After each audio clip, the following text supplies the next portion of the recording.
The Tim Heale Podcasts. Ordinary people's extraordinary stories. Welcome back to part 2 with Joe. She was predisposed to periods of flat out rage.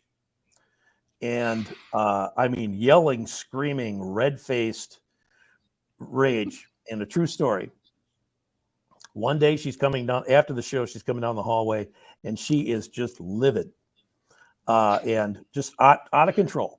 And she's walking with a cane at the time. Then she comes into the office, and she's very much talked with her hands.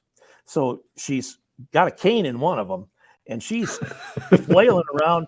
And, and I'm having to do this, and she's knocking out ceiling tiles. And true story, at the peak of her rage, her teeth came out and went across the table.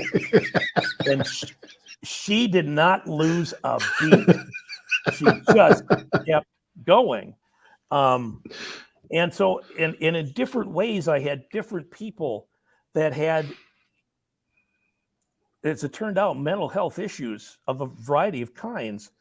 But, it was kind of like the creativity came from there, but also the inability to follow direction, be civil. A lot of things, a lot of human things that as a manager, you hope you don't have to deal with. But they were absolutely, I had a guy, very, very innovative fellow. He did something that was absolutely totally different. He was a writer by trade, and he had grown up. His family owned a neighborhood weekly newspaper in a neighborhood in St. Paul, Minnesota, and he, very bright, very talented, proceeded to get kicked out of every respectable university in the Twin Cities, and decided at about the age of, in his early 20s, mid 20s, to become a hobo. And he jumped on freight trains and rode around the country. I mean, it's like it was the American Depression, in the 30s. And he would go various places. He ended up in Washington, D.C., playing piano in a piano bar. And I mean, he was a very unique character, but he had great musical skills, very insightful, but he was out there. And he had come onto a show as a caller, who was this mystery caller to the guy who was on the air at that time in the afternoon, who was blind, by the way, had the greatest bumper sticker of all time. This host. His name was Don Vogel, and he did impersonation. He was a very talented guy, but it was called the Afternoon Saloon, and the bumper sticker said, "Let a blind man drive you home," and I thought that was great. But he was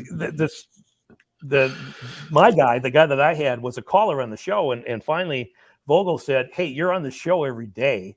You're probably the most interesting part of the show. You might as well just come in and be my co-host at $50 a day." And the guy jumped at it. And so, I mean, he was beyond non-traditional, but he also, when he couldn't stand success, he would get close to something and he would just mentally fall apart. He'd been written up in the Atlantic magazine, which is a pretty prestigious magazine here, from the East Coast, because he was this unique character and best interviewer I've ever been around. He was, but he wouldn't do it because in his mind, it was way too easy. And he said, if it was easy, it couldn't be any good. Well, I said, Tommy, it may be easier. Tommy Mischke was his name. And I go, Tommy, it may be easy for you. It's not easy for the rest of humanity. But he would write this show. He had a 2-hour show, and he would literally spend 8 hours a day writing, and which put immense pressure on himself. And it was like he had to be this brilliant, unconventional, one of a kind guy, but he would drive himself into the ground doing it. And we had started, we were going to start national syndication on this show, and we'd been working on it for, a few months to get it together. And the show was opening with like 20 affiliates on a Monday. I got a call from him on Saturday morning, and he said, I can't do it. And he was kind of having a breakdown.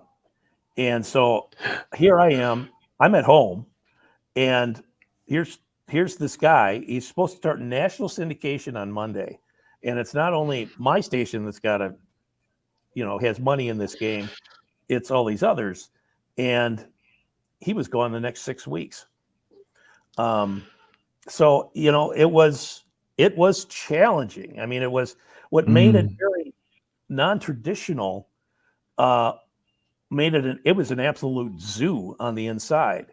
Now, while that's going on, I am not realizing that I am kind of in the same boat. It's just that I have a little more responsibility, but I'm as crazy as these guys. And I'm not dealing, I had all these things I learned later. This was another one of the pre-cable things. Nobody had ever talked about mental health. I had no idea what it was about. No, it wasn't, I wasn't in denial. I just did not know. And so again, every day I'm on a level of anxiety. Every day I'm seeing the world as if I have to, like, every problem in the world is my problem to solve, because I cared about my guys. I cared about them not having to worry about stuff so that I could do things. And I had not come at all to the realization that sometimes you have things you have control over and some things you don't. And I treated everything in the world like it was my responsibility. So, and I had marvelous coping skills, but I blew by those pretty quickly. And I had always experimented with various chemicals, because since I was probably in my early 20s, in my own situation, it was like my head was always like an eighth of a turn off. And I didn't understand it, but I knew that I didn't feel quite right.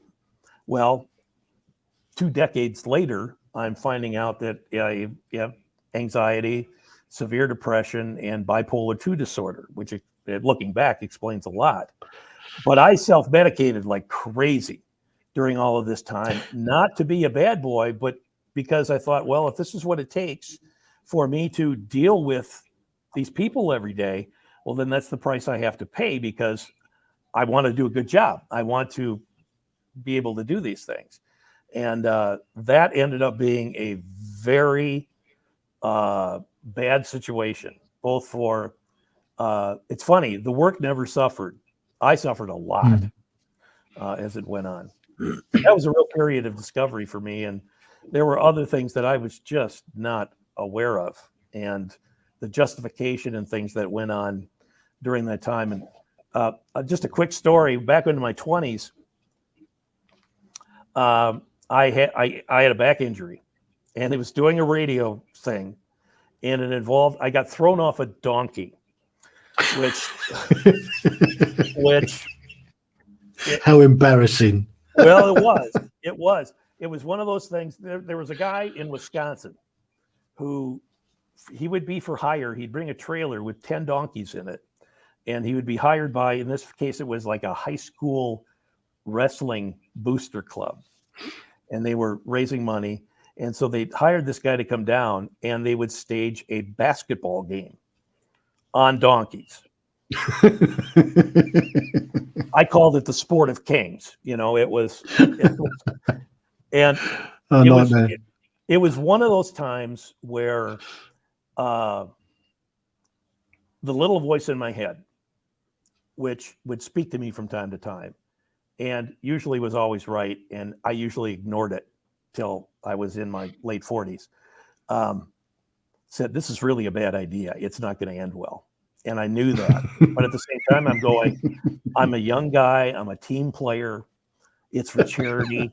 Okay, I'll give it a shot. And I was still indestructible then, too. We all were at that age. Yeah, exactly. And and so I knew the minute I got on this donkey, even before it was moving, that this was not a good idea. And at some point, the guy gave the donkey a shot in the rear end. He had pulled out a little electric cattle prod, and apparently he picked me out to be comic relief. Now, this is before I'd ever heard the word liability or anything. And the donkey went gallop, gallop, buck, and I went flying, and landed on this tile over concrete multi-purpose floor that was common, in cafeterias and things. Hang on just a second. I got to plug something in here. Be right back. Sorry. No worries. We can edit this bit out. There we go. That's better. Are you still there? Yeah, I'm still here. Okay. There we go. Now Battery okay? dying, was it? There we go. Okay. So anyway, I'm on this donkey, and the guy hits it with the electric cattle prod, and I go flying. And I hurt my back, and I ended up, my donkey basketball evening was done at that point. I went to the emergency room at local hospital, and that's where I got my first shot of Demerol, the narcotic painkiller, in my rear end. And, I talked about my head being about 1/8 of a turn off. All of a sudden it was like, where have you been all my life? I felt like $1,000,000. And I'm going, I feel like a normal human being. I'm happy, and my pain went away and all this stuff. And for the next 3 weeks, it was the greatest thing ever. And then I chased it for the next 20 years and was addicted to pain medication. And all through all of this, all this craziness I've been telling you about, I'm doing these things because that's what it took for me to do this. Yet I had no idea that I was addicted. This is the worldly guy and the totally naive guy, the before cable guy. And I was a doctor shopper. Never had to go on the street. Always could talk a doctor into filling prescriptions. And there would be periods where all of a sudden I would feel very sick. And I'm going, geez, when am I all run down and everything? I was going through withdrawals. I had no idea. I just thought, I got cold coming on. I feel like crap. And, and on we went. And so as I'm in the Twin Cities dealing with these, everything keeps getting ramped up. And I'm not doing a very good job of dealing with it. So I'm always trying new things. And finally, I got a suggestion to go see a psychiatrist, which I did not take a lot of care in doing my due diligence. If I buy a used car, I'll research it for 2 years. I picked this woman because her office, I could walk to it from my office. Not exactly a real stringent, vetting of her ability. And so she prescribed a bunch of medication for me, and which I dutifully took, and I kept doing everything else. The justification that went in my mind was, it said on the pill bottle, do not take with other drugs and alcohol.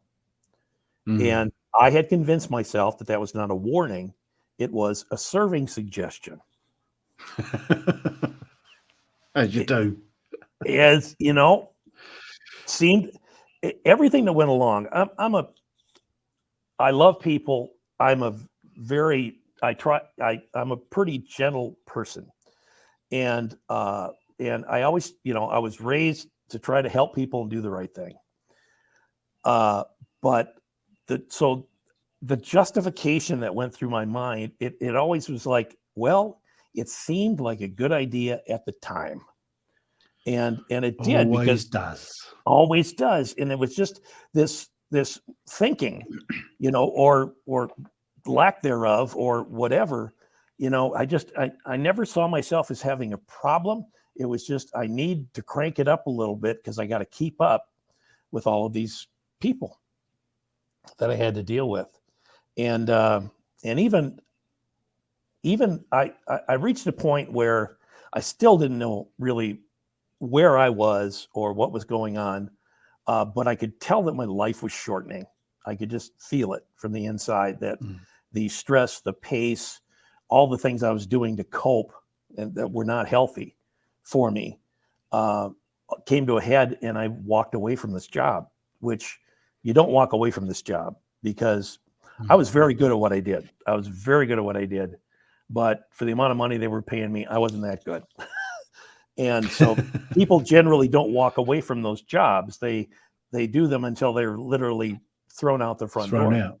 Yeah. And so at that point, I'm right back where I was before. It's like, okay, so you walked away from the radio job. Great.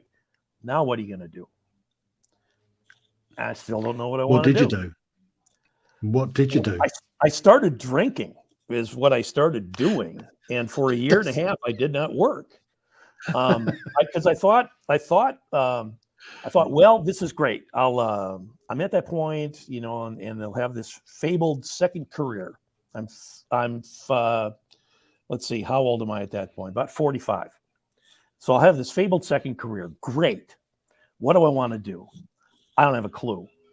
And I get out in the world, and I find out that when people see that I was in the radio business, they were right back to that 20-year-old disc jockey.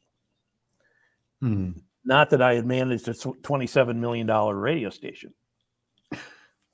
And so I can't get anybody to bite on anything. Plus, it's hard to find what you're looking for when you don't know what you're looking for. But that's when, after about a year and a half, I got a call from South Dakota. And in South Dakota, America's Public Broadcasting, PBS television, NPR radio, it's the licensing organizations are different everywhere you go. And in South Dakota, which is it's a state with a population of 900,000, spread over 77,000 square miles in 2 time zones. And so they had a radio network and a TV network and the, at the time, burgeoning internet things. And but the licenses were held by the state government, which I was not used to. And state government and what I was trying to do clashed at times. But the job was the most fun I have ever had. And so personally, a lot of that stress and that craziness and things that I have left behind in Minnesota weren't there. And instead, I was traveling the state and finding musicians and artists and characters and stories to tell and just having the time of my life. And so I'm about 2 years into that. So I'm relatively happy. And that's the point where I go, well, I still got all these habits that I brought with me. Maybe it's time to deal with those. And I was always a guy who I could quit anytime I wanted to, right? Until I couldn't. And a lot harder than it. It's a lot easier to say than it is to do. I'm 47 years old, and suddenly I can't stop myself. And I'll remember the morning forever. Monday morning, November 17th, 2008. It was a Monday morning. All along, I had never missed a day of work. I always answered the bell. I was always there, which took an incredible amount of energy to do. But I woke up that morning, and my breakfast that day was 2 10-milligram OxyContin and 4 bottles of beer. And I said, what am I doing? What am I doing here? And that was the day that I called an inpatient treatment center, and I went in for 30 days. And that was 14 years ago. And I've been in recovery ever since. And a marvelous thing happened in that when I stopped doing everything else and just cleared that out of my life and just got extremely lucky and found a mental health professional that knew what she was doing. And we've been together ever since. And she's actually she's now a friend of mine. We're Facebook friends. She's great. And I owe her a ton. But when I stopped all of the other stuff, the pain medication and drinking and marijuana and everything else, all of a sudden, my brain chemistry came back into line. And frankly, people will say, how have you stayed in, after all that, how did you stay in recovery for 14 years? And I said, once I got my brain chemistry figured out, it hasn't been that hard, but it took me forever to get to that point. But I learned a million things along the way. One of which is, how men are raised in this country. Strong, silent type. If you got something going on, you keep your mouth shut and just take care of business, and do it. A real man does it by himself. And on and on with the stereotype. And for God's sake, if you're a man, don't ever talk to anybody about anything, even if it's, something past the weather in sports, you don't talk to people about feelings and things like that. So that was a big change. And I continued on with the work at Public Broadcasting and loved it. We ended up with some philosophical differences. I wanted to work a little harder than most people did.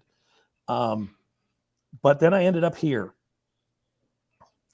because I was unemployed for a year and a half, but this time it was not a problem because I was firm in my sobriety. My mental health was in a really good place. And a friend of mine from media business, he had been the editor of the local newspaper here, for a fairly big newspaper, said he's the kind of guy, he's real mentor type. And he's the kind of guy that says, you might want to think about ...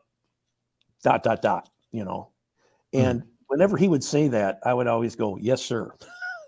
Because I know what he was telling me. You should go check this out. And I did. He said, have you heard about this place called Face It Together? And I said, I've heard of it, but I don't know much about it. He said, well, it is a different way of helping people with addictions in that it involves peer coaching.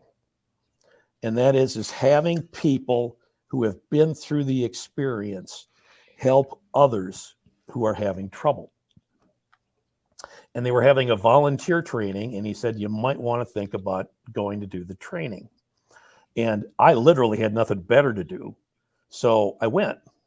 And for 3 days, it was one of those just aha moment after aha moment.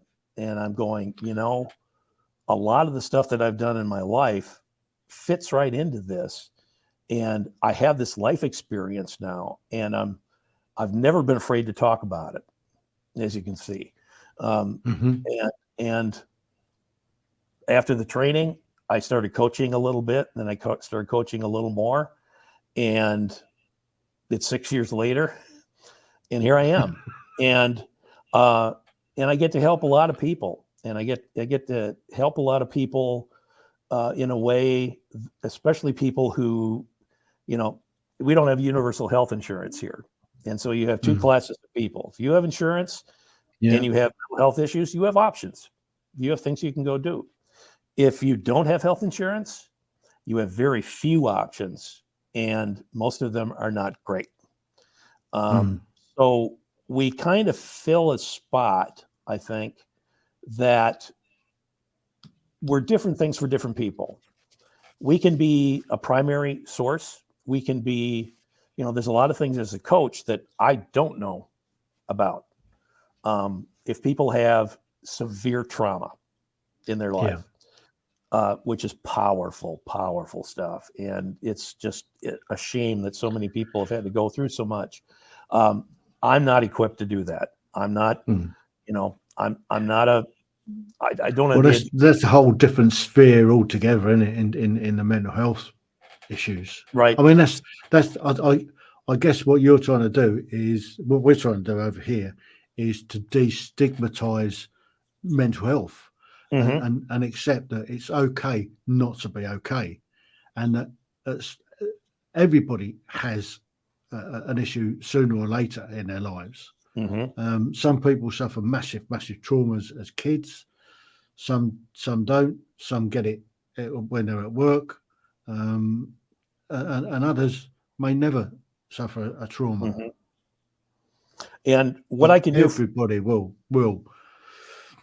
go off the rails slightly sooner mm-hmm. or later, and I think and if we can help those people, we can then bring it into everyday conversations to make it a normal thing that people do have problems and it's okay to talk about it.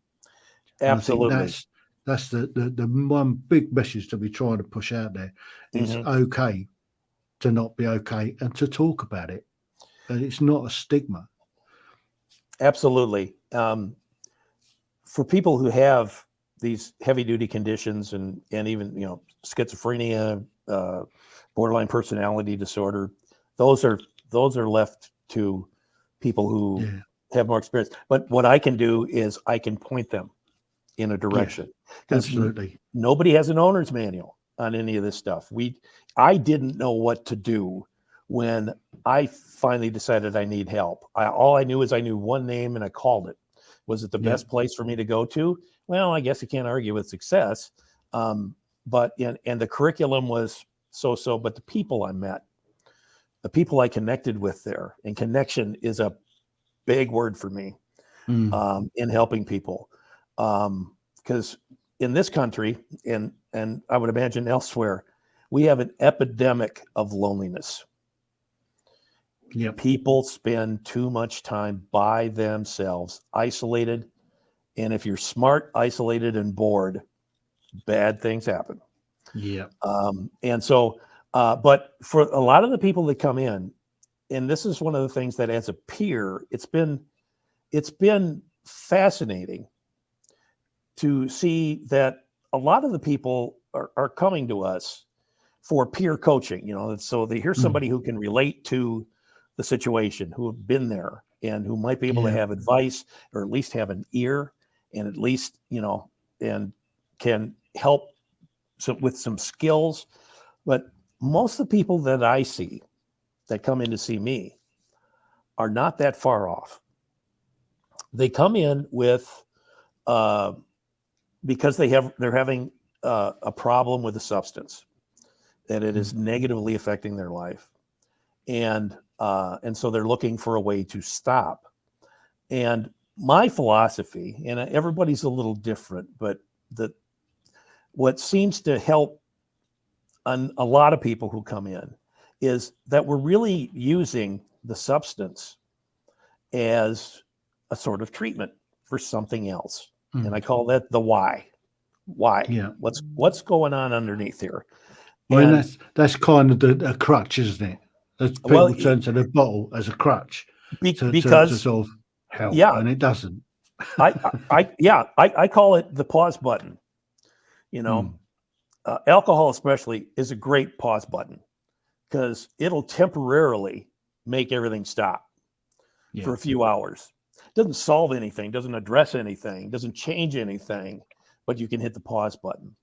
But as a treatment, alcohol and other drugs don't work very well and have terrible side effects. If you want to look at it that way, the side effects are bad. Family problems, health problems, on and on and on. So what I try to do is when people come in is, I'll start with one thing, because I always ask this when people come in, because everybody has their own situation and their own things, but I have noticed similarities. And so I will always ask them if some of this rings true to them. Number one, just about everybody who comes through my door is pretty smart. Lack of intelligence, not an issue. If anything, sometimes we're too smart for our own good. Number two, we are people who like to go fast. Sometimes it's physically fast. Sometimes it's fast up here. But we like to go fast. Why? Because we can. Why? Because sometimes it's a lot of fun. But sometimes it gets us into terrible trouble, and we haven't learned a lot of skills, including just because we can doesn't mean we should. So one of the things that I work on, especially with men and especially with young men, is learning to slow down. And that's hard, because if we were a car, and we were a new car on a dealer's lot, we'd have a window sticker that has all the options on it, of all the things that are in there. Well, nowhere, if I had, if we had there's no option called patience, and there's no option called slowing down, thinking ahead. There's none of that. Our natural inclination is to just dive into things. And so what I like to work on is changing the way that you think, and changing the way that you approach not just the substance, but everything that you do. And that means picking up a lot of new skills. It means slowing down, becoming self-aware, thinking before you jump into situations, understanding. Let's work with alcohol. Let's say you're going to a reception, like a wedding reception. If you take and pause and think, you're going, okay, I pretty much know what's going to be in there. There's going to be a lot of people. There's probably going to be a lot of alcohol and various things. So it's not like I walk in the door and I'm suddenly surprised to see that this is the environment. I know what the environment's going to be. So if I know that going in, that means I have time to make a plan. So when I am faced, not if I am faced, when I am faced with the opportunity, what's my plan? What's my thinking? If I get into a situation where I'm doing okay, and then I'm starting to get a little like this, what's my exit plan that I can plan ahead of time? If somebody is there with me, are they part of my team? Team's a big deal for me. You don't need to do this stuff alone. Yeah.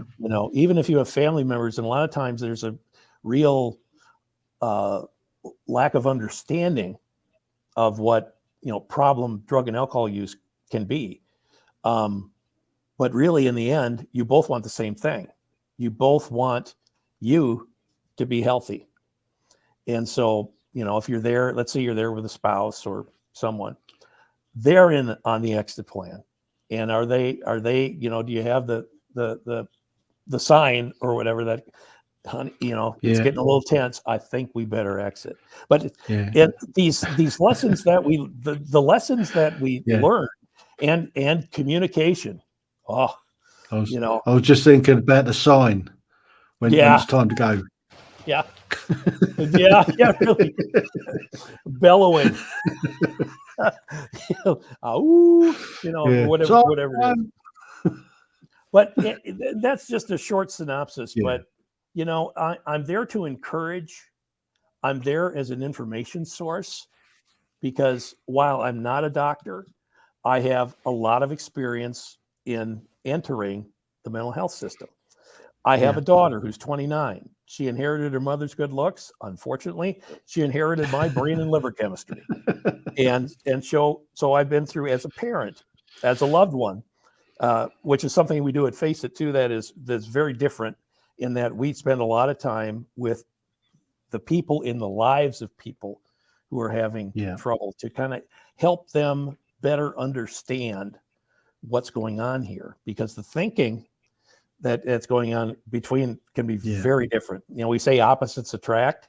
Boy, do they. And that requires a lot of learning, a lot of understanding that the two of you might not be thinking alike, but learning how you do communicate, and having patience and other things to go on. And from then on, it kind of differs with the individual, but we get a lot of people who have tried a lot of different things, and it's either been too clinical or too strident, like it's our way or the highway, kind of way of dealing with things. And I tend to make a much more kind of a broader scope. I'm part cheerleader, which is hard for a therapist to do, but I can do it. You know, I can be a cheerleader. I can talk to them very straight. There's, you know, and if somebody needs a clinical situation, I can help them get there. So, you know, I kind of jumped into what coaching is all about, but, and we're trained. We do a lot of training, and certification. In fact, I should be getting certification here in the next month or two. All I have to take is the test. I've done all the other things. But it's in this country, I'm starting to see it as somebody who came to this later in life, that there's a place for this in the world of mental health treatment. Is it a cure-all for everything? Of course not. No. But is it a piece of the puzzle? I think so. And I think it's a large part of the puzzle as well. I've seen quite a few peer-led groups of where peers are leading on the mental health issue. We've got a group not far from where I live now called Forgotten Veterans UK, and that's all peer-led, and they're looking after veterans with complex post-traumatic stress disorder and other issues. I mean, the whole married, but it's all peer-led, and they take to this place and they tell them home truths, and it's working, which is the main thing. And I guess exactly that's exactly what I guess you guys are doing as well, being peer-led. Who understands a veteran's complex situation than a veteran? And it's the same thing for us here, is that, you know, and part of it is our process of matching up people, because not any coach is not going to work with any person. That's it. And you know, it's, you know, when you have military people, you do have a common base, and ages might be different, situations might be different, and where you served and how you served and what you were in are different, but it gives you that platform to start from. And I'm not exactly sure how we do it, but we do an incredible job of matching up people with people who fit. We always let them know right out of the box that, hey, if we're not connecting here, and it's all about connection, you know, if you think about it, we could find somebody else. You know, it's like one of those things where you're trying to find words to describe something. I mean, how do you describe to somebody who doesn't have a clue about depression, clinical depression? How do you describe that? It's hard. Or in other things. But if you're with somebody who's been there, you don't need words. You just kind of go, yeah, I get it. Yeah, I understand. And that's the key. I understand. Yep. And that's, you know, and people will say, well, that sounds too simple. And I said, well, part of it is simple, you know, in theory. I mean, people have to work at it. People have to trust. The toughest decision they have is to either, you know, go online and or come in the door, or really we're increasingly doing, and COVID made us pretty good at this, that we now have online clients from, I think, 48 states, 3 Canadian provinces, the UK, and I believe I have the one from Spain. Wow. And so, you know, of course, the money we don't have is to market, and which is why this opportunity is so great. And I thank you for this. No, it's an absolute pleasure. To let people know that this thing exists, and you know, and we're just one of many different places, and we're a nonprofit here. And one of the things I like about, and this is the business education coming out in me, because although I didn't want to be in it, I use it every day. I use it every single day. And that is, you know, the older I get, the fewer things I know for certain. And I'm down to about 3. One is people tend to not like change. Number 2, it's never too cold for ice cream. And number three, insurance companies do not like to spend money. And, you know, and here in this country, if you're going to go to an inpatient 30-day inpatient treatment, it's cost you between $25,000 and $35,000 for 30 days.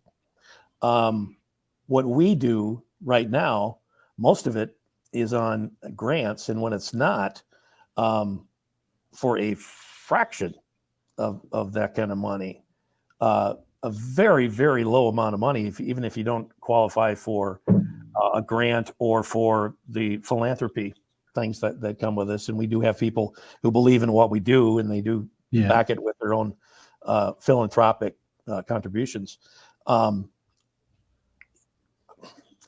Everybody's different. Every situation's different, but I've seen it time and time again that we can help people in a lot of people, not everybody, a lot of people in a relatively short amount of time at a very low cost. And it's like, there's something that I really like about it is that there are people, inside our building, we're family. Yeah. We've become family. And people who have come through our doors and have spent time here, and we make our place, it's very bright. And if you go online at wefaceittogether.org, wefaceittogether.org, you'll get interior looks on our place. It's bright. It's comfortable. That's what I was going to ask. How can people get in touch with you? wefaceittogether.org. Everything's there. And if you want to, no matter where you are in the world, if you want to start a relationship or at least try a session, all you have to do is you put your contact information, and it comes right to us, and we will call you back and we will start the process. And it doesn't take a lot. The other thing, and I don't know how it is in the UK. One of the frustrating things about mental health care is that our waiting lists. Yeah. And you know what it's like when you've obviously seen our waiting list then months and months and months. And when you make the decision that it's finally time to do something, you're ready right now. Yeah. And they, you'll call a doctor or something. We're so glad to see you. I'm so glad you called, and we can see you in about 3 months. That's it.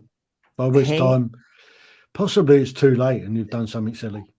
Yeah. And you are hanging on by your fingernails at that point. One of the things that we do, and it's kind of like a triage thing, is we will see you within 24 hours. Yeah. At least make contact. That's really important. That's what this other group does. I mean, they get a call and they're out there straight away just to help that person that's in need. And I think sometimes that's really all it does need is that immediate response to set their minds at rest and start a process. Yeah. And so many of the people who come in here, and the major, most important thing is they just need to talk, and they need somebody to listen who understands. It's not necessarily, not everybody can be a successful coach. You do have to have certain properties. You have to have a keep and help and of empathy, number one. And I don't know that you can make someone empathetic. Either you are or you aren't. You can learn if you have the raw material. I believe that you can learn to best use that. But if I tell them, and I mean it. There's such a big give back quality to this. When I was at my most confused and just clueless and hopeless, people appeared. I don't know where they came from, and I'm not sure where they went, but I was sure glad they were there. And it got me to start the process. And the people, when I was in an inpatient, I met so many different people, and we had, I live in a part of the world that has a lot of Native American population. I think 10% of the state's population is Native American. And, there's poverty, and then there's Native American reservation poverty. And it's that's a whole other different conversation. Yeah. But I met people who grew up and lived in different circumstances than I do. And I learned so much about it. And I always said that if I ever have the chance to give that back, to help someone else that comes along, that's important to me. And I usually follow that with, and you're important to me. You matter. Yeah. You matter to me. You're in this room now. You're one of my people. I don't give up on my people. You're not stuck with me because if I'm not the right guy, we got other coaches to deal with. But if we're making connection, and I'm saying, you've now entered a place where, I know what it feels like, and I know how alone you can feel. But I'm also here to show you that great things can happen. It's just, it starts in a place, and it often starts with that, hey, somebody cares and somebody wants to hear what you have to say. Every single journey starts with the first step. And once you've taken that first step in recognizing you've got a problem, I think that's the biggest thing to take away, is that you recognize that you've got a problem, and then it's taking that first step on that journey to be able to put things right. And you're not strange, and you're not unique. You have lots and lots of company. And I think that's what you were saying earlier, is that that's the first thing this is so common. The things that we talk about are so common, and they affect so many people that don't feel, you don't have to have shame. You don't have to, you're not morally weak. You're not, any of those things. You're a human being, and human beings will have issues. Some people will have moderate issues. Some people will have stronger issues, but you're not alone. You're not strange. You're not weird. You're just, you just need to help learn some things and learn some skills and just connect. I'll often say that, we say the opposite of addiction is not sobriety. The opposite of addiction is connection. It's connection with other people. And that's the key, is that you don't have to do it by yourself. Well, Joe, thank you so much for that. Didn't know where this conversation was going to lead us, but I think that's been enlightening. And hopefully people will get hold of this, and we can start getting that word out there, destigmatizing the old mental health, and getting people to let people know it's not unusual to be unusual. Yeah. I often say with great affection, I am so glad that I'm a knucklehead, and I would have it no other way, because that's who I am. It's just that I can be a knucklehead, and I can be a healthy knucklehead, and I can be okay. I can be honest with myself and with others, and I can become okay with who I am, warts and all. And that's just being a human. And we all have that capability. It's just making that first step and connecting with somebody. So I want to thank you, Tim, for the opportunity. Anytime that we can talk about these things, even if one or two people catch a little something and it motivates them to go, I can do this. That's what's great. And again, if people want to find out more about Face It Together, it's just wefaceit.together.org. And again, we help people that have mental health issues, and we also have a separate program that lets people who are loved ones of those people help them in the process. Because sometimes it can be, sometimes we're not always easy to be around, and to better understand and to better go along with that. So I thank you so much for the opportunity. You're welcome. Thanks, Joe. The Tim Heale Podcasts. Ordinary people's extraordinary stories.